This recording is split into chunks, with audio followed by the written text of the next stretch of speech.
Bonsoir à tous, bienvenue au live de Food Pâtisserie du vendredi soir. Nous sommes ce soir avec Laurent Duchesne, meilleur ouvrier de France, qui a 3 boutiques dans Paris, trois boutiques, alors 2 dans Paris, 15e et 13e, et une à Vincennes.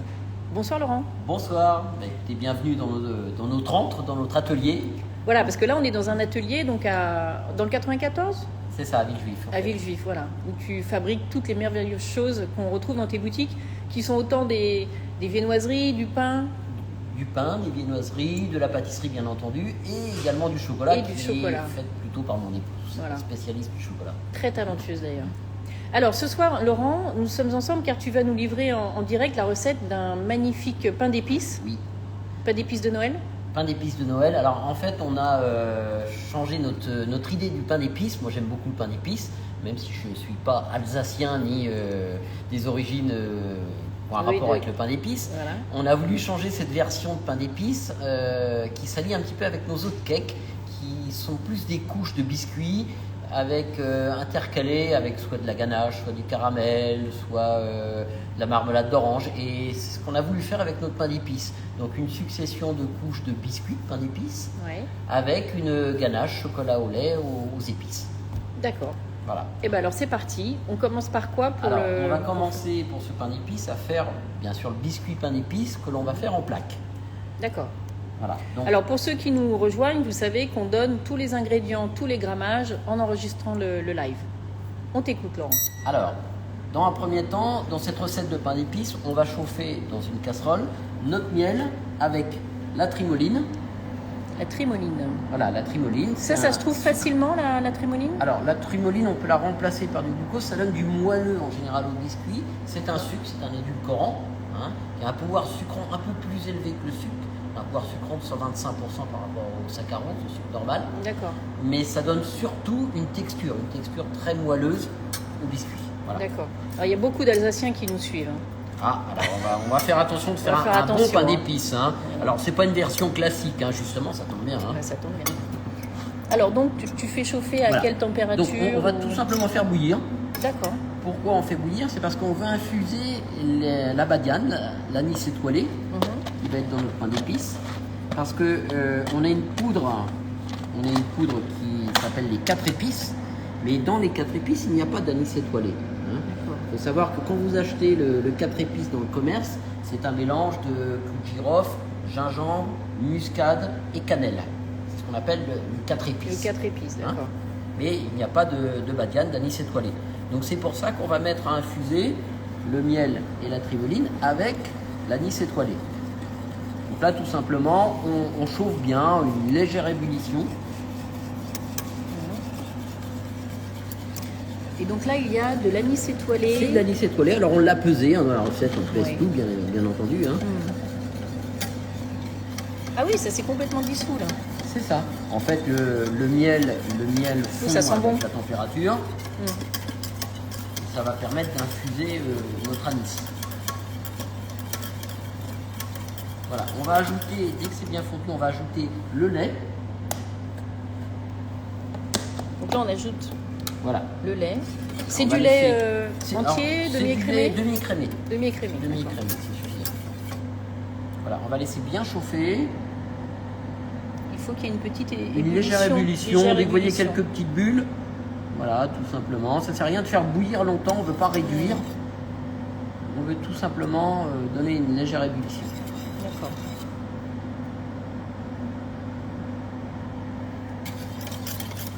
Et c'était du miel.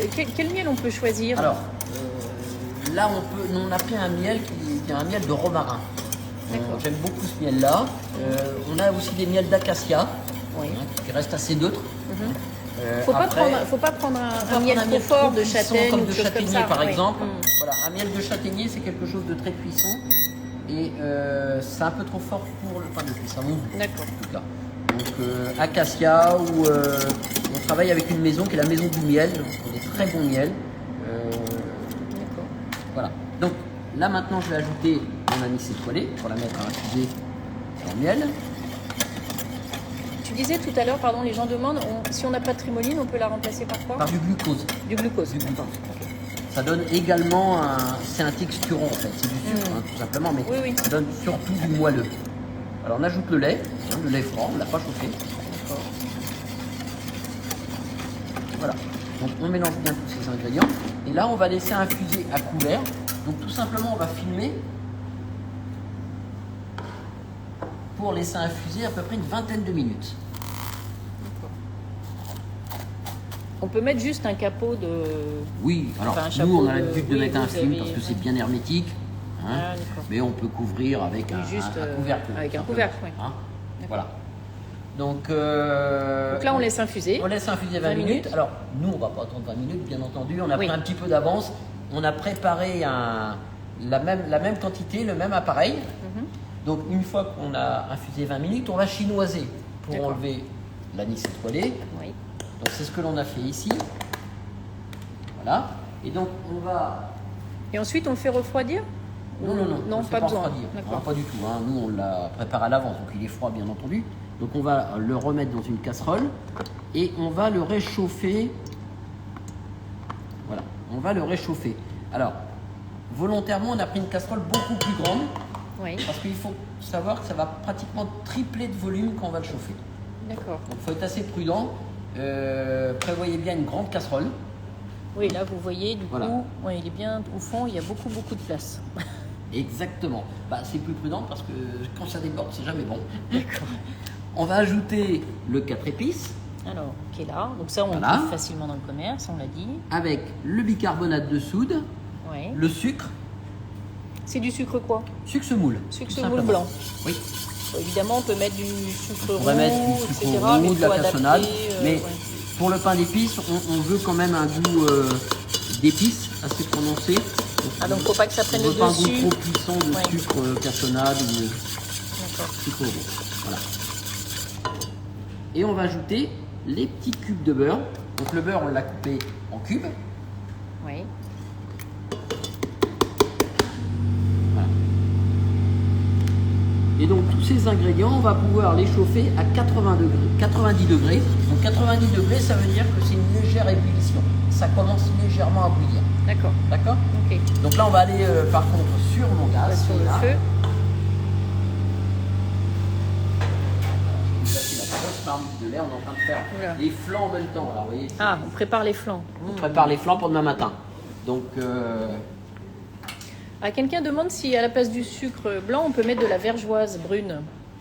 oui, on peut mettre de la vergeoise, mais comme je disais, l'intérêt, c'est de ne pas avoir un goût trop fort. Trop parce que fort, la- oui. Même la vergeoise, qui est d'origine de la betterave, hein, Oui.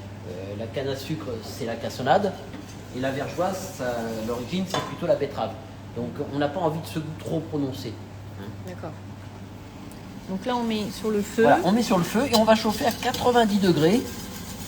C'est pour démarrer un petit peu le pain d'épices, pour éclater un petit peu le bicarbonate de soude et pour que le biscuit, quand il va cuire, ait une texture un petit peu moelleuse, qui soit plus aérée. Si on démarre pas ce pain d'épices, on va avoir quelque chose de trop dense, trop compact. D'accord.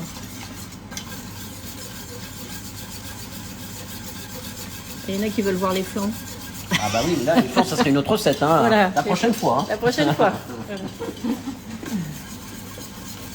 Voilà, le flanc est à côté, mais vous voyez, c'est pas la même quantité, évidemment. hein. C'est des flancs pour demain matin, là. Le flan, toi, tu le fais avec une pâte Alors, nous, sablée ou feuilletée Justement, on a une petite astuce. On fait une pâte brisée. Brisée. Une pâte brisée, c'est une pâte salée, hein, qui n'est pas sucrée pratiquement. Ouais. Et on fait une pâte sucrée. Et ensuite, on phrase. Phraser, c'est mélanger grossièrement les deux pâtes ensemble. Ah, Ce qui fait qu'on a une texture de pâte qui est entre la pâte sucrée et entre la pâte feuilletée. ah. Voilà. Et, Intéressant. et en plus, on cuit dans des cercles. Les cercles sont beurrés, sucrés, donc là avec de la cassonade aussi. Ouais. Et donc ça caramélise légèrement quand ça cuit la pâte. On a une croûte croustillante, sucrée quoi.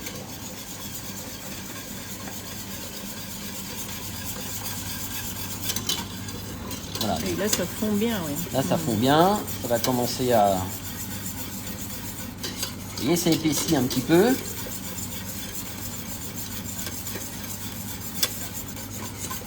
Alors pour les questions sur le sucre, oui, vous pouvez remplacer avec du sucre roux ou autre, mais ça va altérer, ça va changer le goût parce que ce sont des sucres qui sont plus puissants, plus forts en goût.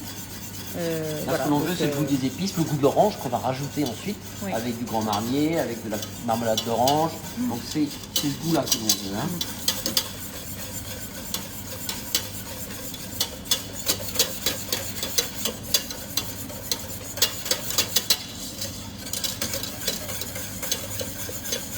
Donc là, il faut sans arrêt remuer. Oui, parce que ça peut quand même brûler. Hein. Il y a quand même du sucre, du lait, ça peut quand même brûler facilement. Donc jusqu'à 90 degrés, tu disais? Voilà.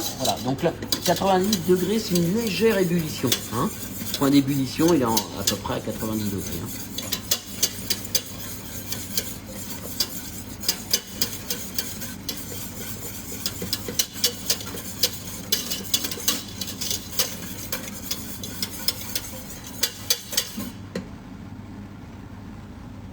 On entend, je ne sais pas si tout le monde entend, mais...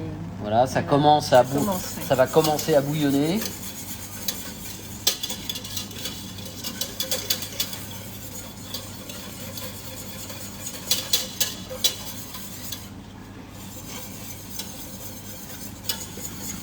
Alors finalement, vous voyez, c'est un biscuit qui est assez simple. Contrairement à d'autres biscuits où il faut monter des blancs, il faut monter des œufs en neige.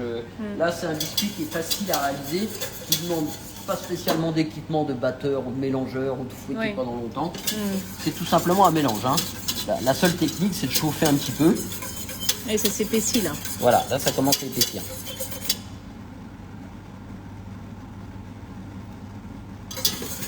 Est-ce qu'on sait s'il y a des pains d'épices dans d'autres régions, à part l'Alsace? Non, mais même dans d'autres pays, parce qu'on est beaucoup suivi là par l'Asie ou les pays du sud-africain ou même Je pense qu'il y a nord des d'Afrique et régions autres. qui ont beaucoup en Provence, on fait quand même pas mal de pain d'épices aussi. Oui. Dans le sud de la France, il y a pas mal de pain d'épices. Après, il y a des gens après, à qui... l'étranger, je ne sais pas s'il y a des pains d'épices. À l'étranger, j'en ai jamais vraiment vu. Oui, moi non plus. Non, j'ai jamais fait attention. Il faut de réfléchir, mais j'en ai jamais vraiment vu des pains d'épices. En Allemagne peut-être. Alors voilà, en Allemagne ou même aux États-Unis, mais c'est plus des petits personnages, les sujets qu'on... Ah oui. Les petits sujets qu'on colle dans les sapins après, qu'on met dans les sapins. C'est plus sous cette forme-là, quoi.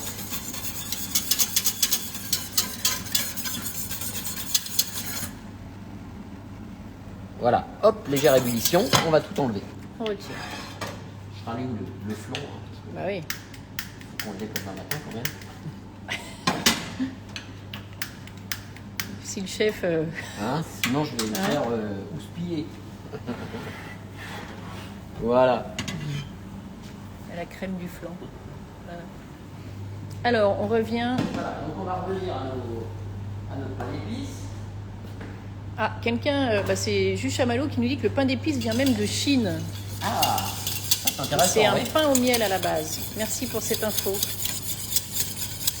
Voilà, donc alors, là j'ai bien chauffé à 90 degrés. Ouais. Donc on va mélanger le lait et le Grand Marnier.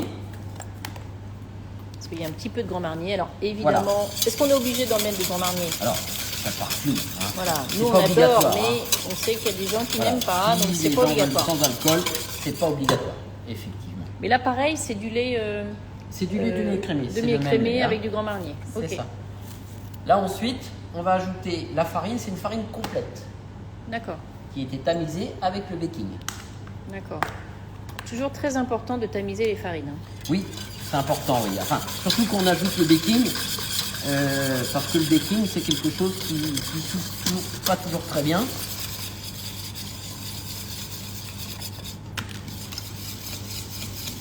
Voilà.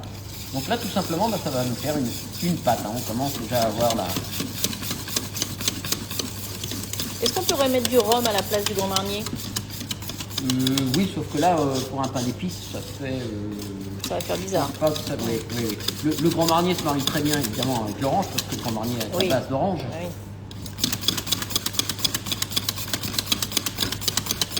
Voilà, on fouette bien, vous voyez, tout simplement. Et ensuite... D'où l'importance de prendre une grande casserole. Voilà, hein, voilà. Parce que vous voyez que ça a en effet triplé de volume. Ouais. Et ensuite, on va ajouter alors une marmelade d'orange et des cubes d'orange confite. Ah, alors là, on peut, soit on le fait à la maison. Alors c'est ça, soit on fait nos oranges confites, oui. soit on fait notre marmelade. Voilà, donc marmelade et cubes d'orange confite. cubes d'orange confite.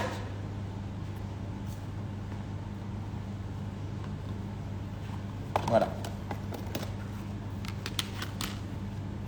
Est-ce que tu as essayé cette recette avec des laits végétaux? Jamais. Jamais? Non. Faut faire des essais, hein. Faut faire des essais. Oui, on et ne s'est puis, pas penché, mais parce ça, que c'est le genre de recette, quelqu'un à mon demande, avis, oui. qui devrait fonctionner parce que justement, il n'y a pas de blanc d'œuf, il n'y a pas d'autre chose à part, il n'y a pas d'œuf dedans. Donc ça devrait fonctionner, oui. Oui. Voilà, donc là, vous voyez, c'est très simple, notre biscuit il est prêt. On va pouvoir l'étaler. Oui. Donc on va l'étaler sur une plaque avec un six-pack.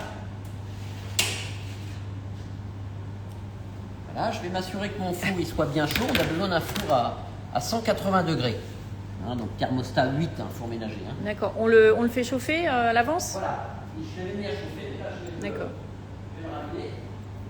Ça y est, le chef s'en va, comme ça. C'est toujours... Ça m'arrive toujours. Effectivement, c'est mieux de le mettre à chauffer à l'avance. Hein. Nous, on a toujours des fours à chaud. Est-ce que tu peux préciser, c'est quoi le baking? Alors le baking, c'est de la poudre de levure chimique. Donc ça contient du bicarbonate de soude, ça contient de l'amidon. En fait, le baking, c'est une levure qui agit avec l'humidité. Contrairement à la levure de boulanger qui agit avec de la chaleur, la levure de boulanger, c'est une levure fraîche avec des ferments. La levure en poudre, elle agit avec l'humidité et elle ne va pas faire pousser, elle va donner une texture. D'accord. Donc dès que vous mélangez, si vous avez une pâte avec du baking, une pâte sucrée par exemple, vous allez voir que une demi-heure après, la pâte va devenir aérée et va s'aérer un peu plus à la cuisson. Voilà.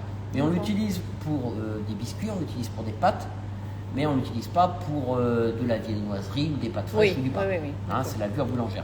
Okay. Mais le baking, ça agit vraiment avec l'humidité. D'accord. Voilà, donc ce biscuit, on va l'étaler. Donc là, on a une quantité, on a fini une recette pour une demi-plaque 60-40. Donc vous savez que nous, en pâtisserie, on aime ces plaques-là, évidemment. C'est des plaques qui sont adaptées à notre fabrication. Oui. C'est vrai que c'est pratique. Hein. Voilà. Sur une plaque.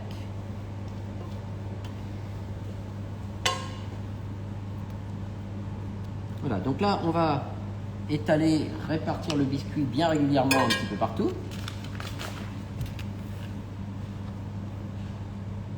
Et on va cuire à 180 degrés pendant environ 8-9 minutes. 8-9 minutes seulement. Oui. Oui. Bon, après, ça dépend du four, etc. Alors, c'est très variable, voilà. Ça dépend du four, ça dépend de vos plaques, ça dépend. Là, on a une plaque de quelle c'est 40 sur 60? Alors là, c'est la moitié de la plaque. Oui. Donc c'est à peu près 40 par 30. 40 par 30. Hein? D'accord, ok. Voilà. Donc ça part au four. Donc, ça part au évidemment, four. Tout le monde adapte. Tout le monde adapte selon son four.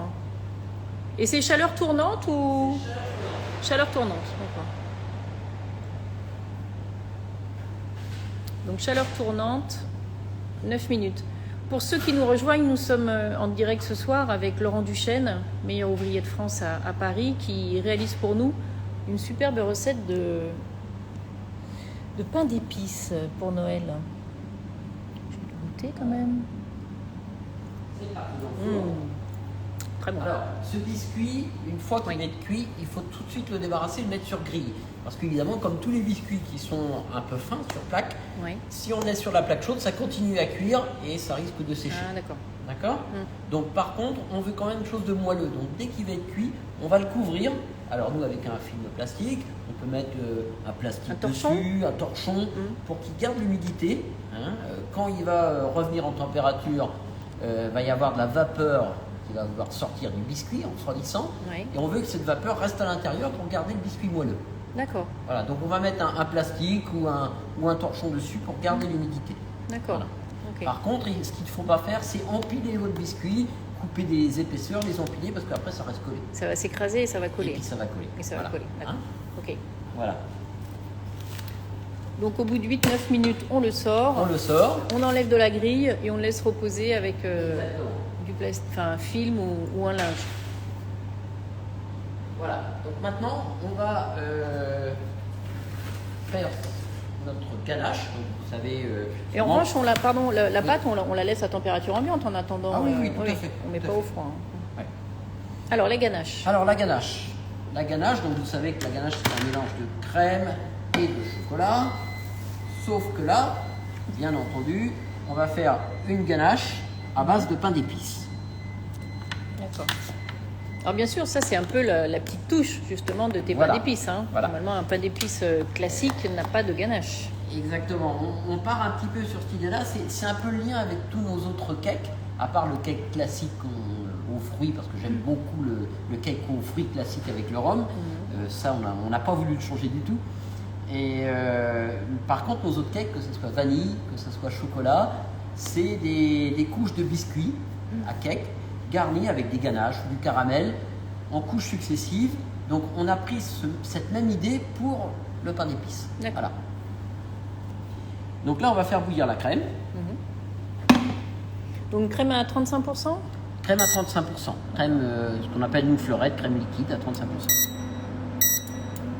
Voilà. Ok. C'est parti pour la crème. Et donc ça, ce sont des petits bouts de pain d'épices. C'est du pain d'épices que l'on a fait, hein, tout simplement. C'est la, Oui. la recette que je vous ai montrée tout à l'heure. Voilà, on les a coupés, vous voyez, c'est toujours assez moelleux. On les a coupés en petits cubes. Et c'est notre pain d'épices maison. D'accord. Voilà.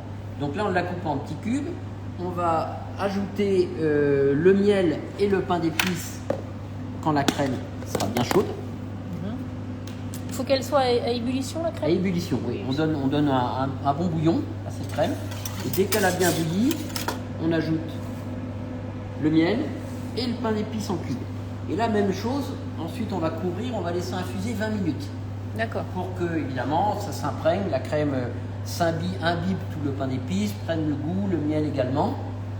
Et ensuite, on va chinoiser ce mélange et on va le verser sur le chocolat. D'accord.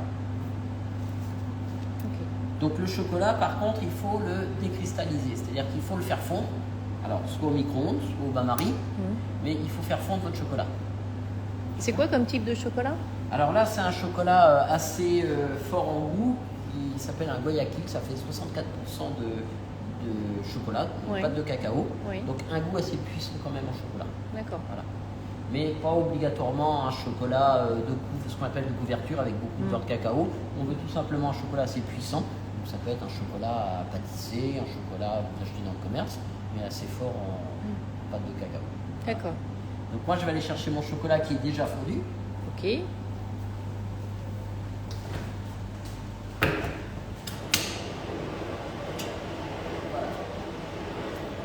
Là tout simplement on a une étuve pour garder le chocolat au chaud.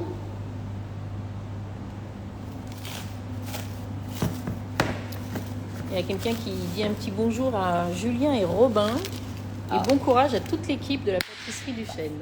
Ah bah écoutez, merci beaucoup. Je transmets. Robin, Alors, c'est le sous-chef pâtissier avec Fabien, notre chef, et D'accord. Julien, qui est là-haut d'ailleurs, qui est en train de sortir les petits gâteaux pour demain matin. Ah. Donc Super. voilà. Ah, notre crème, Ça y est, attention. notre crème, attention, elle va bientôt bouillir.